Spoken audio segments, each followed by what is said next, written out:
Mais débutons donc avec ces arrestations. Ce matin, dans le cadre du dossier Mera, 2 de ses complices supposés ont été interpellés ce matin.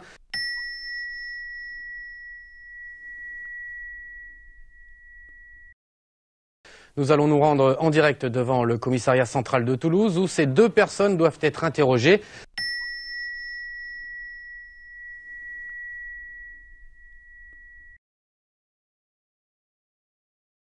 Bruno Frediani, que sait-on exactement de leur profil et de leurs liens supposés avec le terroriste ?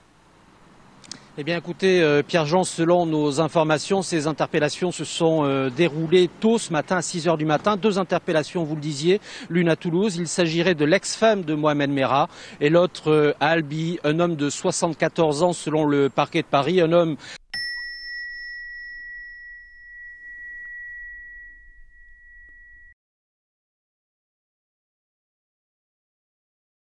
qui aurait des antécédents judiciaires, mais simplement sur des affaires de droit commun. Il est issu de la communauté du voyage et a donc été interpellé ce matin à Albi.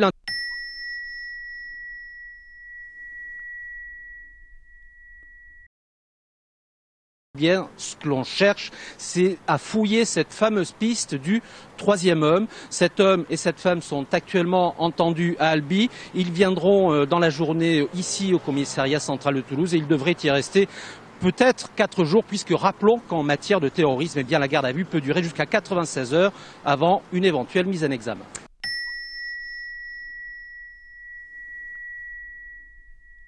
Merci Bruno pour ces précisions et bien évidemment nous reviendrons sur ce dossier ce soir dans le 19-20.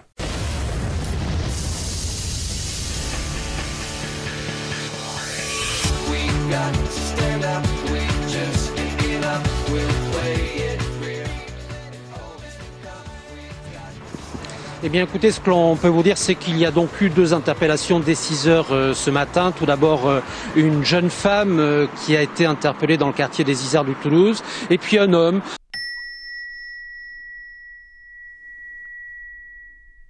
issu de la communauté des gens du voyage, âgé de 38 ans. Il a été interpellé à Albi dans le quartier de Reissac, mais il vivait à Toulouse dans un camp de gitans dans le quartier de Ginestous.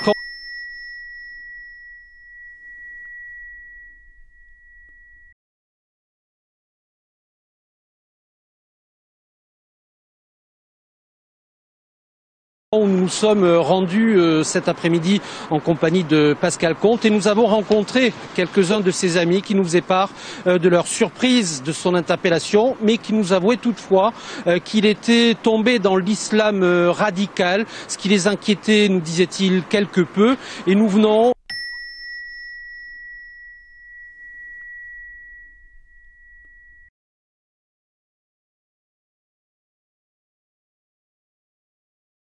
par ailleurs de rencontrer son avocat, maître Pierre Alfort, qui parle d'un homme tout à fait dérangé psychologiquement.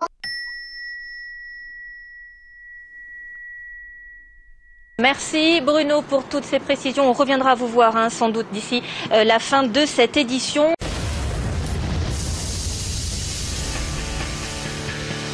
Bruno, quels sont les derniers éléments dont vous disposez ?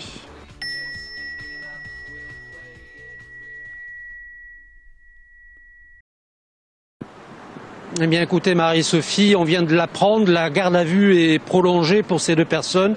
Rappelons qu'il s'agit d'une jeune femme qui a été interpellée tôt ce matin à Toulouse et d'un homme interpellé à Albi, issu de la communauté des gens du voyage. Garde à vue prolongée donc, et cela pourrait durer encore 4 jours.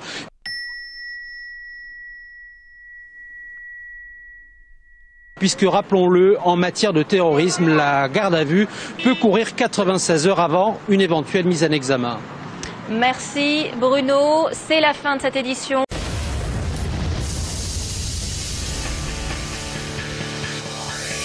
We got to stand up, we just can't give up, we'll play it.